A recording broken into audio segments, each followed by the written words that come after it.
But that soil will one day be poor and exhausted, and no lofty tree will any longer be able to grow thereon. Alas, there comes the time when man will no longer launch the arrow of his longing beyond man, and the string of his bow will have unlearned to whiz. I tell you, one must still have chaos in one to give birth to a dancing star. I tell you, you have still chaos in you. Alas, there comes the time when man will no longer give birth to any star. Alas, there comes the time of the most despicable man, who can no longer despise himself. Lo, I show you the last man. What is love? What is creation? What is longing? What is a star? So asks the last man and blinks. The earth has then become small, and on it there hopes the last man who makes everything small. His species is ineradicable, like that of the ground flea.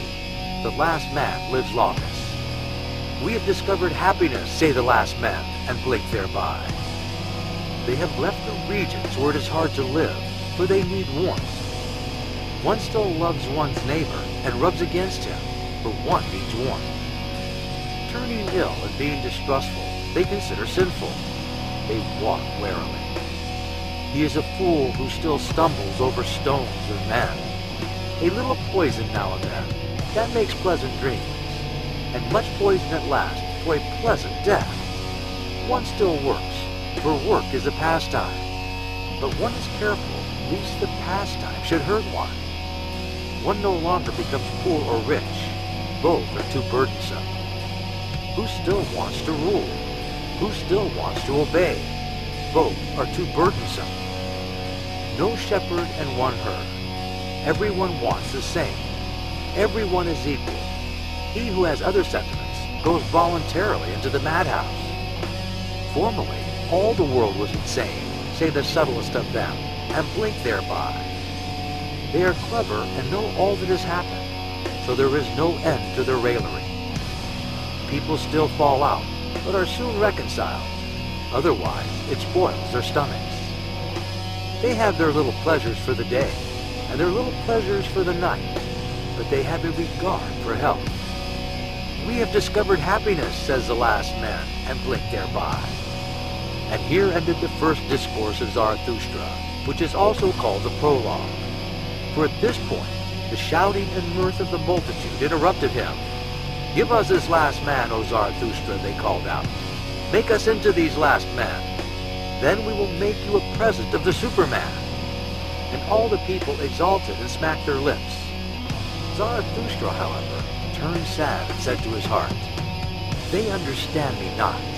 I am not the mouth for these ears. Too long, perhaps, have I lived in the mountains.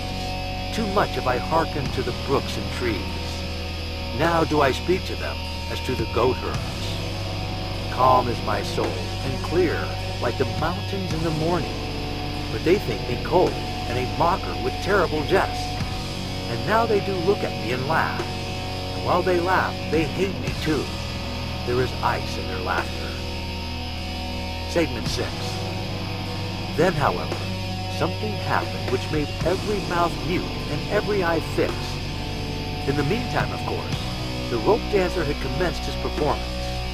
He had come out at a little door and was going along the rope which was stretched between the two towers, so that it hung above the marketplace and the people. When he was just midway across, the little door opened once more, and a gaudily dressed fellow like a buffoon sprang out, and went rapidly after the first one. "Go on, Homefoot," cried the frightful voice. "Go on, lazy bones, interloper, sallow face, lest I tickle you with my heel. What do you do here between the towers? In the tower is the place for you. You should be locked up. To one better than yourself, you blocked the way." And with every word, he came nearer and nearer the first one. When, however, he was but a step behind, there happened the frightful thing which made every mouth mute and every eye fixed. He uttered a yell like a devil, and jumped over the other who was in his way. The latter, however, when he thus saw his rival triumph, lost at the same time his head and his footing on the rope. He threw his pole away and shot downwards faster than it, like an eddy of arms and legs, into the depth. The marketplace and the people were like the sea when the storm comes on. They all flew apart and in disorder, especially where the body was about to fall. Zarathustra, however, remained standing, and just beside him fell the body, badly injured and disfigured, but not yet dead. After a while, consciousness returned to the shattered man, and he saw Zarathustra kneeling beside him. "What are you doing there?" said he at last. "I knew long ago that the devil would trip me up. Now he drags me to hell. Will you prevent him?" "On my honor, my friend," answered Zarathustra, "there is nothing of all that whereof you speak. There is no devil and no hell. Your soul will be dead even sooner than your body. Fear, therefore, nothing anymore." The man looked up distrustfully. "If you speak the truth," said he, "I lose nothing when I lose my life. I am not much more than an animal which has been taught to dance by blows and scanty fare." "Not at all," said Zarathustra. "You have made danger your calling. Therein there is nothing contemptible. Now you perish by your calling. Therefore will I bury you with mine own hands." When Zarathustra had said this, the dying one did not reply further, but he moved his hand as if he sought the hand of Zarathustra in gratitude. Segment 7. Meanwhile, the evening came on, and the marketplace veiled itself in gloom. Then the people dispersed, for even curiosity and terror become fatigue. Zarathustra, however, still sat beside the dead man on the ground, absorbed in thought, so he forgot the time. But at last it became night. A cold wind blew upon the lonely one. Then arose Zarathustra and said to his heart, "Verily, a fine catch of fish has Zarathustra made today. It is not a man he has caught, but a corpse. Somber is human life, and as yet without meaning. A buffoon may be faithful to it. I want to teach men the sense of their existence, which is a superman, the lightning out of the dark cloud man. But still am I far from them. My sense speaks not to their sense. To men I am still something between a fool and a corpse. Gloomy is the night, gloomy are the ways of Zarathustra. Come, you cold and stiff companion. I carry you to the place where I shall bury you with mine own hands." Segment 8. When Zarathustra had said this to his heart, he put the corpse upon his shoulders and set out on his way. Yet he had not gone 100 steps when there stole a man up to him and whispered in his ear. And lo, he that spoke was the buffoon from the tower. "Leave this town, O Zarathustra," said he. "There are too many here who hate you. The good and just hate you and call you their enemy and despiser. The believers in the orthodox belief hate you and call you a danger to the multitude. It was your good fortune to be laughed at, and verily you spoke like a buffoon. It was your good fortune to associate with the dead dog. By so humiliating yourself, you have saved your life today. Depart, however, from this town, or tomorrow I shall jump over you, a living man, over a dead one." And when he had said this, the buffoon vanished. Zarathustra, however, went on through the dark streets. At the gate of the town, the gravediggers met him. They shone their torch on his face, and recognizing Zarathustra, they sorely derided him. "Zarathustra is carrying away the dead dog. A fine thing that Zarathustra has turned a gravedigger, for our hands are too cleanly for that roast. Will Zarathustra steal the bite from the devil? Well then, good luck to the repast. If only the devil is not a better thief than Zarathustra, he will steal them both. He will eat them both." And they laughed among themselves and put their heads together. Zarathustra made no answer thereto, but went on his way. When he had gone on for 2 hours, past forest and swamps, he had heard too much of the hungry howling of the wolves, and he himself became hungry. So he halted at a lonely house in which a light was burning. "Hunger attacks me," said Zarathustra, "like a robber. Among forests and swamps, my hunger attacks me, and late in the night. Strange humors has my hunger. Often it comes to me only after a repast, and all day it has failed to come. Where has it been? And thereupon, Zarathustra knocked at the door of the house. An old man appeared who carried a light and asked, "Who comes to me in my bad sleep?" "A living man and a dead one," said Zarathustra. "Give me something to eat and drink. I forgot it during the day." "He that feeds the hungry refreshes his own soul," says wisdom. The old man withdrew, but came back immediately and offered Zarathustra bread and wine.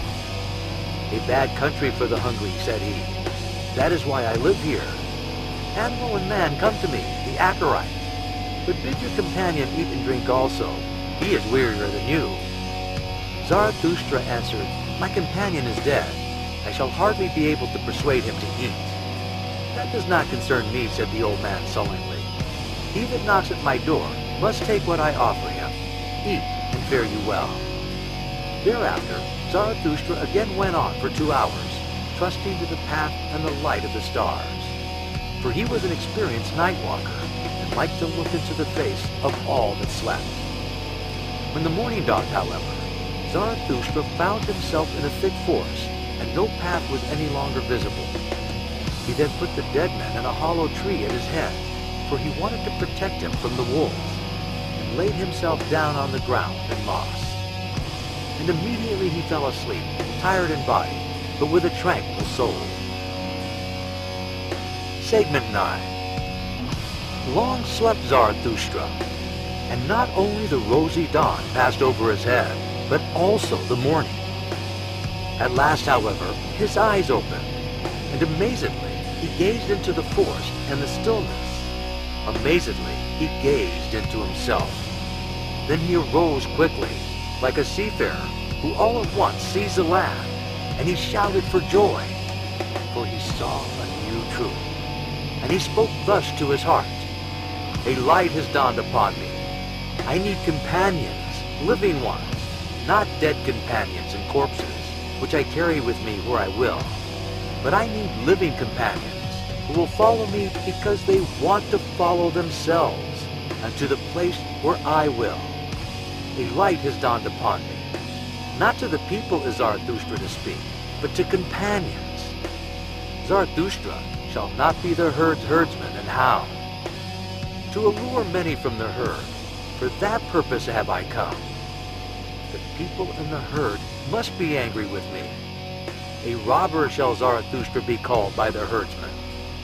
Herdsmen I say, but they call themselves the good and just. Herdsmen I say, but they call themselves the believers in the orthodox belief. Behold the good and just. Whom do they hate most? Him who breaks up their tables of values, the breaker, the lawbreaker. He, however, is the creator. Behold the believers of all beliefs. Whom do they hate most? Him who breaks up their tables of values, the breaker, the lawbreaker. He, however, is the creator. Champions the creator seeks, not corpses, and not herds or believers either. Fellow creators the creator seeks, those who grave new values on new tables. Companions the creator seeks, and fellow reapers, for everything is ripe for the harvest with him. But he lacks the 100 sickles, so he plucks the ears of corn and is vexed. Companions the creator seeks, and such as know how to whet their sickles. Destroyers will they be called, and despisers of good and evil, but they are the reapers and rejoicers.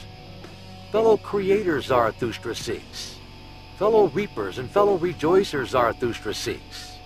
What has he to do with herds and herdsmen and corpses? And you, my first companion, rest in peace. Well have I buried you in your hollow tree. Well have I hid you from the wolves. But I part from you. The time has arrived. Twixt rosy dawn and rosy dawn, there came to me a new truth. I am not to be a herdsman. I am not to be a grave digger. Not any more will I discourse to the people. For the last time have I spoken to the dead.